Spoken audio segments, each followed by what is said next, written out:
இன்றைக்கு நாம் தியானிக்க இருக்கிற வசனம் ஏசாயா 45 அதிகாரம் 2வது வசனம். நான் உனக்கு முன்னே போய் கோணலானவைகளை செவ்வையாக்குவேன்.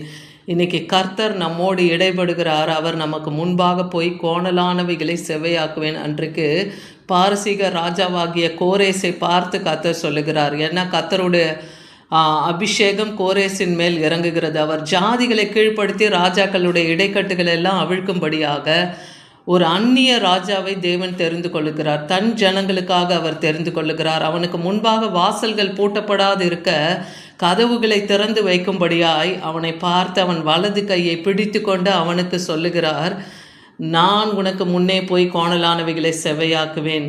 ஏன்னா இந்த கோரேசை தேவன் பெயர் சொல்லி அழைத்து அறிந்திருக்கிறார். இஸ்ரவேலின் தேவனாகிய கர்த்தர் நானே என்று நீ அறியும்படிக்குன்னு சொல்கிறார் கோரேசை பார்த்து.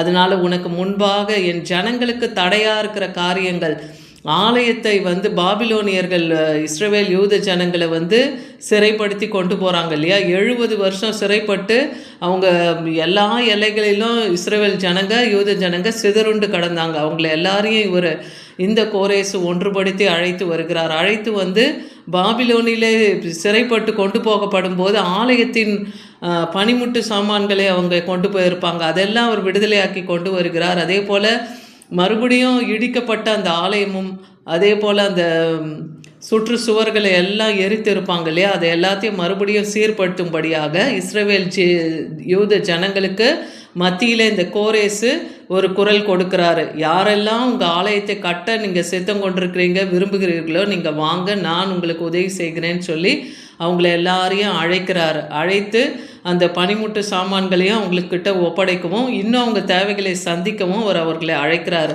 அதுதான் தேவன் அவரை பெயர் சொல்லி அழைத்திருக்கிறாரு. வெண்கல கதவுகளை உடைத்து இருப்பு தாழ்பால்களை முறித்து அந்த காரத்தில் இருக்க பொக்கிஷத்தையும் ஒளிப்பீடத்தில் இருக்க புதையலை கூட நான் உனக்கு கொடுப்பேன். ஏன் இதை கொடுக்குறேன்னா, என் தாசனாகிய யாக்கோபின் நிமித்தமும் இஸ்ரவேல் ஜனமாகிய என் ஜனங்களின் நிமித்தமாக நான் உனக்கு இதை கொடுக்குறேன். நான் உன்னை பெயர் சொல்லி அழைத்து நீ என்னை அறியாதிருந்தும் உனக்கு நான் நாமம் தரித்தேன்னு இந்த கோரேசை குறித்து கர்த்தர் சொல்லுகிறத பார்க்குறோம். தேவன் ஒருவரே, என்னை தவிர வேறொரு தேவன் இல்லைன்னே கோரேசுக்கு சொல்கிறாரு. அப்போ தேவன் இந்த கோரேசை கொண்டு இஸ்ரவேல் ஜனங்க மறுபடியும் அந்த ஆலயத்தை கட்டி எழுப்பும்படியாக அழைக்கப்படுகிறதுக்கு கோரேசை தேவன் தெரிந்து கொண்டார்னு பார்க்குறோம். அவர் மேலே அவருடைய அபிஷேகத்தையும் பரிசுத்த ஆவியின் வல்லமையும் கொடுத்து அவர் வலக்கரத்தை பிடித்தார்னு பார்க்குறோம். அதே போல் ஏசாயா 40 அதிகாரம் 4ஆம் வசனத்தில் பள்ளமெல்லாம் உயர்த்தப்பட்டு சகல மலையும் குன்றும் தாழ்த்தப்பட்டு கோணலானது செவ்வையாகி கரடு முரடெல்லாம் சமமாகும். இது ஏன் சொல்லப்படுகிறது? பள்ளமும் உயர்த்தப்படும், சகல குன்றும் தாழ்த்தப்படும். அதாவது எல்லாம் மேட்டிமையான எண்ணங்களை எல்லாம் தேவன் தாழ்த்தி மனுஷர்களுடைய இருத்தில் இருக்கிற அத்தகைய மேட்டிமை எண்ணங்களை எல்லாம் தேவன் தாழ்த்தி போடுகிறார். குன்றுகளை எல்லாம் தாழ்த்தப்பட்டவைகளை எல்லாத்தையும் தேவன் கோணலானதுகள்லாம் செவ்வையாக்குறார். கரடு முரடாக இருக்கிறவர்களை தேவன் சமமாக்கி போடுகிறார். அப்போ ஜனங்களுடைய இருதயத்தை தேவன் இவ்வாறு மாற்றுகிறார். அதனால் மாம்சமான யாவரும் தேவனுடைய ரட்சிப்பை காண்பார்கள் என்றே வனாந்திரத்தில் கூப்பிடுகிறவன் சத்தம் உண்டாகும்னு ஏசாயா தீர்க்கதரிசன புத்தகத்தில் எழுதியிருக்கிறதாக லூக்கா 3:5 நம்ம பார்க்குறோம். அது யார்? அந்த ஏசாயா தீர்க்கதரிசன புத்தகத்தில் எழுதியிருக்கிற பிரகாரம் யோர்தான் நதிக்கு அப்புறத்திலே பாவ மன்னிப்புக்கு என்றும் மனம் திரும்புதலுக்கென்றும் ஞானஸ்தானத்தை குறித்து பிரசங்கித்தவர் யாருன்னா யோவான் ஸ்நானகன். அதுதான் வனாந்திரத்திலே கூப்பிடுகிற சத்தம்னு சொல்லப்படுது. யோவான் ஸ்நானகனை குறித்து ஏசாயா தீர்க்கதரிசன புத்தகத்திலே முன்பாகவே அது தீர்க்க தரிசனமாய் உரைக்கப்பட்டது. ஆண்டவராகிய இயேசு கிறிஸ்து இந்த பூமியிலே மனுஷகுமாரனாய் பிறந்து ஜனங்களை எல்லாம் பாவ மன்னிப்பிலிருந்து விடுதலையாக்கவும் அவர்களுக்கு சுவிசேஷம், தேவ ராஜ்யத்தின் சுவிசேஷத்தை அறிவிக்கவும் நித்திய ஜீவனை குறித்த காரியங்களை சொல்லவும் இங்கே பூமியில் அவர் வந்தார். ஜனங்களுடைய சகல பாவங்களையும் அவர் மன்னித்தார் இல்லையா. அப்போ தன்னுடைய ஊழியத்தை தொடங்குவதற்கு முன்பாக வழிகளை யார் ஆயத்தப்படுத்தி வைத்தார்னா யோவான் ஸ்நானகன் தான். அவர் ஆயக்காரர்களையும் பாவிகளையும் அழைத்து தேவனுடைய ராஜ்யத்தின் சுவிசேஷத்தை பிரசங்கித்து அவர்களுக்கு மனம் திரும்புதலுக்கு ஏற்ற ஞானஸ்தானத்தை அவர்களுக்கு கொடுத்தார்னு பார்க்குறோம். அதே போல் ஏசாயா 42:16 குருடரை அவர்கள் அறியாத வழியிலே நடத்தி. அப்போ ஏன் இந்த சுவிசேஷம் அறிவிக்கப்படணும்? ஏன் ஜனங்கள் தேவனிடத்தில் திரும்பணும். குருடர்களாக இருக்காங்க, கண் இருந்தும் அவங்க குருடர்களாக இருக்கிறாங்க, தேவனை அறியாமல் இருக்காங்க. அப்போ அவங்க அறியாத வழியிலே அவங்களை நடத்தி, அவங்களுக்கு தெரியாத பாதையிலே அவர்களை அழைத்து கொண்டு வந்து அவர்களுக்கு முன்பாக இருக்கிற இருளை வெளிச்சமாக்கவும் கோணலை செவ்வையாக்கவும் தான் தேவன் தீர்க்கதரிசிகளை தெரிந்து கொள்கிறார். தன்னுடைய ஊழியக்காரர்களை அவர் தெரிந்து கொள்கிறார்னு பார்க்குறோம். இந்த காரியங்களை நான் அவர்களுக்கு செய்து அவர்களை கைவிடாது இருப்பேன். அப்போ அவர்கள் குருட்டு கண்களை தேவன் திறக்கிறார். பாதையறியாத அவர்களுக்கு அவர் வசனத்தின் மூலமாய் வெளிச்சத்தை தருகிறார். இந்த காரியங்கள் எல்லாம் அவர்களுக்கு செய்யும் வரைக்கும் தன்னுடைய தீர்க்கதரிசிகளை ஊழியக்காரர்களையும் தேவன் கரம் பிடித்தார்னா அவர்களை கைவிடாது இருக்கிறார்னு பார்க்குறோம். அதை போல தான் அன்னைக்கு கோரேசனுடைய வலக்கரத்தை பிடித்து அவரை நடத்தினார்னு பார்க்குறோம். சங்கீதம் 107:16 அவருடைய கிருபை நிமித்தமும் மனுபுத்திரருக்கு அவர் செய்கிற அதிசயங்களின் நிமித்தமும் துதிப்பார்களாக. தேவன் நமக்கு செய்த அற்புதங்களையும் அதிசயங்களை நம்ம சொல்லி துதிக்கணும். எப்படி இஸ்ரவேல் ஜனங்களை வனாந்திரத்தில் நடத்தினார், எகிப்திலேருந்து அவங்களை எப்படி வெளியே கொண்டு வந்தார். 430 வருஷமாய் அடிமைப்பட்டு இருந்தாங்க. 400 வருஷமாக 30 வருஷம் அவங்க கானான்லேருந்து இஸ்ரவேல்லேருந்து வந்து அங்கே எகிப்தில் வாழ்ந்தாங்க. 400 வருஷம் அடிமைத்தனத்தில் இருந்தாங்க எகிப்தியர் இடத்துல. அந்த எல்லையிலேருந்து தேவன் விடுதலையாக்கி அவர்களை அதிசயிக்கத்தக்கதாக வனாந்தர பாதையில் நடத்தி அவரை செங்கடலை பிளந்து 2ஆக பிளந்து அதன் மத்தியில் அவங்களை வெட்டாந்தரிலே நடத்தினார். யோர்தானை கடக்க செய்தார். எரிகோ மதில் தடையாக இருந்தது கானானுக்கு போக. அந்த துதியினாலே அதை விழும்படியாய் செய்த கானானை சுதந்திரிக்க செய்தார்.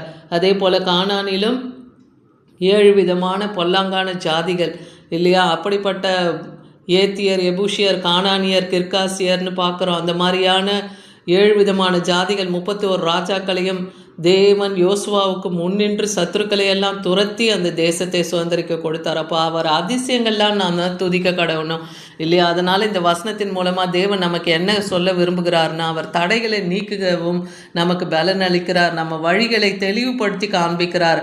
பாபிலோனின் அடிமைத்தனத்தில் இன்றைக்கும் பாபிலோனின் அடிமைத்தனம் போல நம்முடைய வாழ்க்கையிலும் இருக்கா விக்கிரக கிரியைகள்.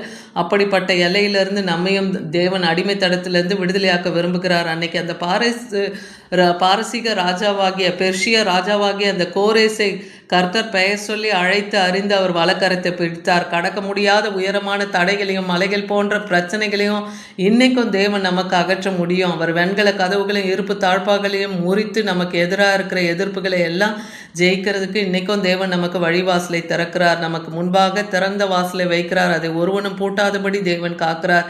தேவன் நம்முடைய பாதையையும் அவர் நமக்கு அமைத்து கொடுக்கிறார் இல்லையா. நம்மையும் செவ்வையான வழியில் நடத்த அவர் முன்பாக செல்கிறார்னு பார்க்குறோம். தம்மால் தெரிந்து கொண்டவர்களுக்கு தேவன் வழியை உண்டாக்குகிறார். இதை நாம் மறக்கவே கூடாது. இன்றைக்கி நாம் எல்லாருமே தேவனால் தெரிந்து கொள்ளப்பட்டவங்க, அழைக்கப்பட்டவங்க.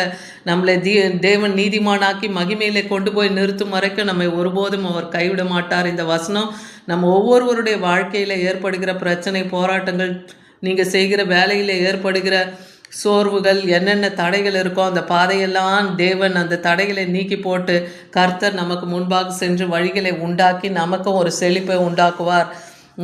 இதுதான் நமக்கு இன்றைக்கி கர்த்தர் கற்றுக் கொடுக்கிற காரியம். அன்னைக்கு பாபிலோனிலிருந்து சிறையிருப்பில் இருந்த இஸ்ரவேல் ஜனங்களை எப்படி கொண்டு வந்து ஆலயத்தை கட்டும்படியாக பனிமுட்டு சாமான்களை எல்லாம் கோரேஸ் கொடுத்து அவர்களை ஏவினாரோ, கர்த்தர் அவரை எப்படி அழைக்கிறார், நீ எனது மேய்ப்பன்னு சொல்கிறார். இன்னைக்கு கர்த்தருடைய ஜனங்களை மேய்க்கிற ஊழியக்காரர்கள், தீர்க்கதரிசிகளையும் தேவன் அப்படி தான் அழைக்கிறார்.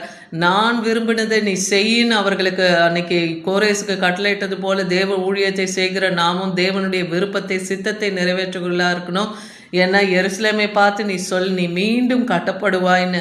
ஏன்னா நான் ஒருவரே தேவன், என்னை தவிர வேறொரு தேவன் இல்லை. உங்கள் தேவனாகிய கர்த்தர் உங்களோடு கூட இருக்கிறார். நீங்கள் கையிட்டு செய்கிற எல்லா காரியங்களையும், நீங்கள் தொடங்க இருக்கிற புதிய தொழில், வீடு கட்டுதல், திருமண காரியங்கள் எதுவாக இருந்தாலும் தேவன் உங்களுக்கு முன்பாக சென்று கோணலானவைகளை செவையாக்குவார். உங்கள் கரத்தை பிடித்து தேவன் வழிநடத்துவார். ஏன்னா கர்த்தர் ஒருவரே தேவன், அவரை தவிர வேறொரு தேவன் இல்லை. அதை நாம் விசுவாசிக்கணும். ஆமீன்.